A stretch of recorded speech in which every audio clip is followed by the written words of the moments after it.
Nakli Yahi, je suis fondateur et président de l'association des malades atteints de spina bifida. C'est l'unique association, enfin la seule association en Algérie qui s'occupe de cette tranche de société. Nous l'avions créée en 2005, en avril 2005, et on a eu l'agrément en 2006, une année après. Est-ce qu'il y a eu des Donc, difficultés? Est-ce que- pardon, est-ce qu'il y a eu des difficultés pour lancer l'association? c'est tout à fait normal parce que c'est le thème de spina bifida et qui est jusqu'à maintenant une maladie, enfin un thème méconnu, les malfortune, donc automatiquement on a eu des problèmes. Enfin, on a eu des difficultés, non pas de problèmes. Ah, oui. Ouais. Et parmi les buts de cette association, nous avons la sensibilisation du grand public, la prévention, l'accompagnement du malade, veiller sur les droits des malades, les droits moraux bien sûr des malades. On a aussi contribué au développement de la recherche scientifique et médicale surtout. Voilà. Oui. Pratiquement, c'est les objectifs majeurs de notre association. Et où est-ce que vous êtes maintenant en tant qu'association? Est-ce que vous êtes... Euh, oui? oui, allez-y. Est-ce que vous êtes sur tout le territoire national? Est-ce que vous êtes sur toutes les wilayas? Est-ce que... Non, non, actuellement, on travaille à Mostaganem parce que nous avons un gouvernement local. Mais on souhaite, durant l'année 2009, de s'élargir au niveau national. Et je crois, bon, on s'est mis d'accord pour la création d'une association nationale qui va se faire en mai 2009, Inch'Allah. Inch'Allah. Voilà. Mais nous, c'est-à-dire, même si on a, c'est-à-dire, on a notre agrément local, mais on n'hésite pas, lorsqu'on a un appel d'autres wilayas, on n'hésite pas à détecter les personnes atteintes de spina bifida. Ah, d'accord. Donc, C'est les... d'ailleurs, Oui? et c'est d'ailleurs c'est ce qu'on fait depuis la création de notre association. On a aidé plus de 25 cas dans les différents wilayas du pays. Donc les gens quand même ont cette information. واحد يكون par exemple يكون في la wilaya, je ne sais pas, نتاع النابا ou la Constantine loin de Mosranem. Est-ce qu'il y a des possibilités de connaître, de savoir qu'il y a cette association qui peut quand même aider, c'est ça? Oui, bien sûr, parce qu'on est sur sur l'internet, on a un blog qui est le www.spinepufida27.blog.fr. Oui. Voilà, donc par lequel les gens peuvent nous avoir, peuvent nous contacter facilement. Ah, d'accord. Mais au Balak, il faut augmenter l'information par, je ne sais pas, par le billet des journaux ou je ne sais pas, faire des, euh, comment on dit, avoir des représentants dans chaque wilaya ou là des choses. Est-ce que c'est possible de faire ça ou là, est-ce que vous voyez C'est des ce qu'on a commencé de faire dernièrement. On a donc désigné un représentant au niveau de la wilaya de Annaba, enfin, qui va représenter l'association dans toute la région est du pays. On a aussi désigné une autre personne à la région de Skara, qui est l'un de nos représentants.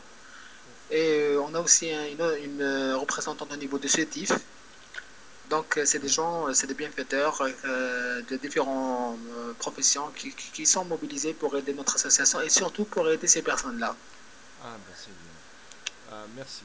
La prochaine question que j'aimerais poser, combien y a-t-il de cas de spina bifida? Parce que personnellement, moi, s'il y avait seulement s'il n'y avait pas le cas d'un enfant qui euh, je n'aurais ma coach cette maladie. Je ne connaissais pas cette maladie ni les problèmes de cette maladie. Donc, est-ce que c'est possible de savoir à peu près quel est le nombre de malades en Algérie et dans quelle situation Ben, ils écoute, sont? C'est ma question de voilà, soins. Oui? pour le nombre des malades, on ne peut pas avoir un nombre exact du moment que ce n'est pas une maladie à déclaration obligatoire. Donc, mais nous, quand même, on a pu, au niveau de notre association, on a pu recenser plus de 150 cas depuis la création de notre association. Wow. Et, et si, est-ce que c'est possible de donner un nombre, Hagdak, pas, comment Bon, dire, c'est plus, bon, enfin, les 150 cas qu'on a recensés au niveau à notre niveau, il faut les multiplier par 10 pour avoir un chiffre un peu, c'est-à-dire proche, à peu près de la réalité, parce que quotidiennement, c'est-à-dire on entend parler d'une dizaine d'enfants qui naissent avec cette maladie. ok. Ah, d'accord. Et quels sont, maintenant, en ce qui concerne les 150 cas, voilà, le nombre qui existe, quoi, quelle est l'urgence, نتاعهم? Ben écoute, comme je l'ai dit, je l'aurais dit, les cas de spina bifida sont tous urgents. Pourquoi? Parce que là, les malades de spina bifida ont besoin d'un suivi pluridisciplinaire après les interventions. Et c'est une chose qui n'existait pas dans tous les hôpitaux en Algérie. Bon, parce que il faut que tout le monde sache qu'à Oran, les choses ont changé par rapport aux années passées. Oui, Parce qu'il y a à l'hôpital de Canastel des gens, des médecins bienfaiteurs qui ont installé une équipe pluridisciplinaire pour la prise en charge et le suivi de ces malades, comme ça se fait en Europe. Donc c'est une initiative qu'on va, Inch'Allah, je vais m'exprimer, qu'on va transmettre ou bien qu'on va essayer l'essayer dans d'autres wilayas du pays.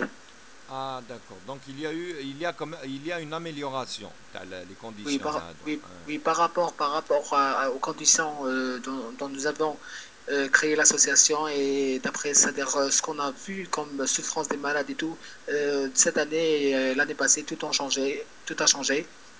Oui, Et c'était à partir de la journée qu'on a organisée l'année passée.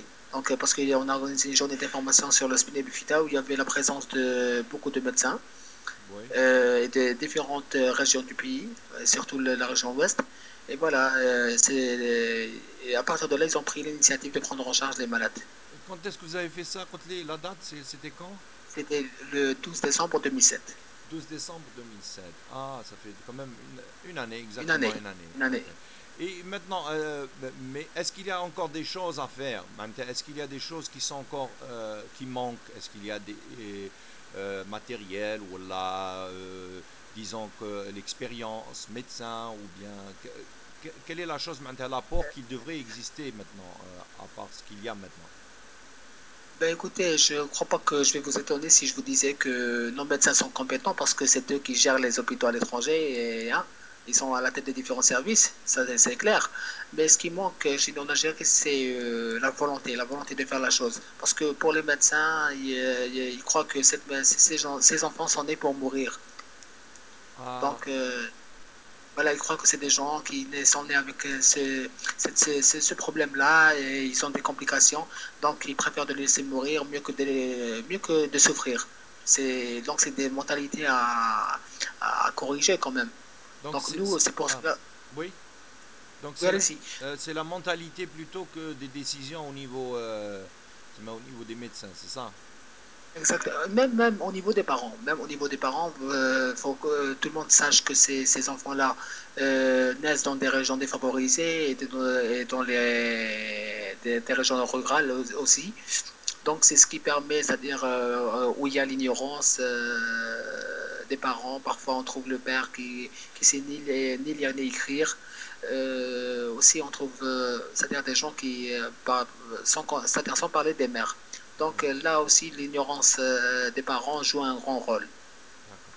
Mais j'ai entendu, il y a certains qui se sont manifestés et ils ont dit qu'il y a eu quelques interventions de neurochirurgiens تما في البلاد, et puis ça a fait des dégâts.